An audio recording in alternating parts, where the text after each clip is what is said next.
बाढ़ का खतरा। अगले 24 घंटे कैसा रहेगा मौसम? उत्तर प्रदेश से बिहार तक, मध्य प्रदेश से राजस्थान तक नदियां उफान पर है। बाढ़ में कई इलाके, कई गांव डूब चुके हैं। पहाड़ों पर लगातार बारिश के कारण दिल्ली में भी यमुना नदी का जलस्तर लगातार तेजी से बढ़ रहा है। 24 से 48 घंटों के अंदर बाढ़ को लेकर दिल्ली में हाई अलर्ट जारी किया गया। इस बीच मौसम विभाग ने कई राज्यों में भारी बारिश का अलर्ट जारी किया है। मौसम विशेषज्ञ SN सुनील पांडे से जानिए अगले 24 घंटे कैसा रहेगा मौसम, बारिश कहां मचाएगी तबाही और कहां होगी हल्की बारिश। आज तक 4 तारीख तक पैन इंडिया में जो 492 मिलीमीटर बारिश दर्ज की जा चुकी है, जबकि इस औसत जो बारिश है वो 472.6 मिलीमीटर है। तो आज तक पूरे पैन इंडिया में जो 15% बारिश ज्यादा हो गई थी वो कम होके अब 4% पर रह गई है। इसी तरह से जो दिल्ली चंडीगढ़ है वहाँ 24% बारिश औसत से ज्यादा है। जो राजस्थान है वहाँ का जो वेस्ट एरिया है वहाँ पर 84% बारिश ज्यादा दर्ज हुई है और जो ईस्ट एरिया है वहाँ 86% बारिश ज्यादा दर्ज हुई है। पंजाब में 30%, कुल 3% बारिश ज्यादा दर्ज हुई है। इसी तरह से जो हमारा ईस्ट यूपी है वहाँ पर 19% बारिश कम दर्ज हुई है।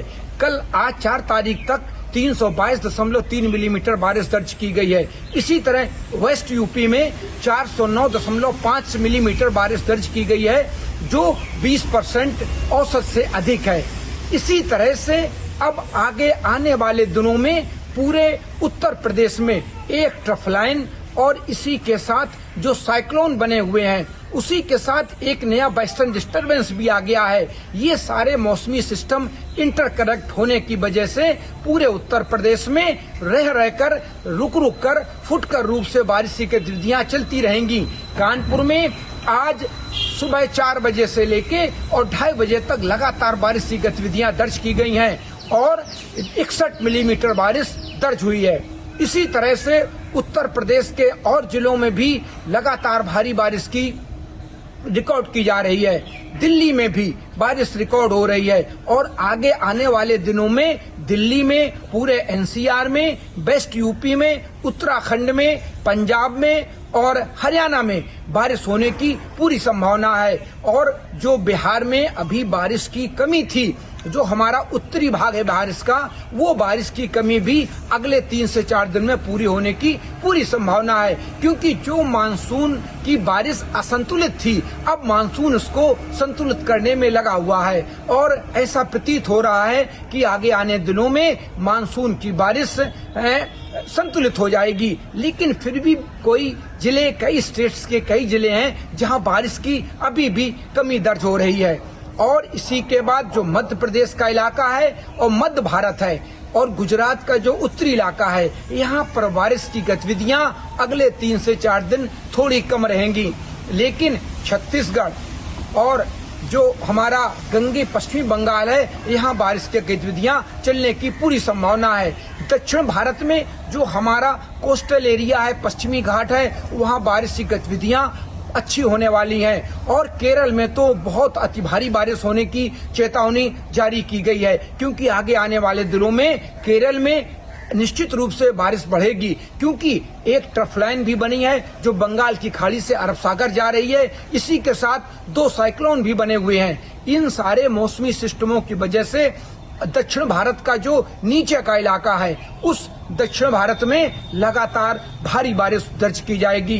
केरल में चेतावनी भी जारी की गई है। इसी तरह से जो हमारा उत्तर प्रदेश का पश्चिमी इलाका है, NCR है, यहाँ भी बारिश दर्ज होगी। लेकिन जो जम्मू कश्मीर है वहाँ बारिश की गतिविधियां अब आगे चालू होंगी, क्योंकि जो वेस्टर्न डिस्टरबेंस है वो भी अब साइक्लोन में परिवर्तित हो चुका है।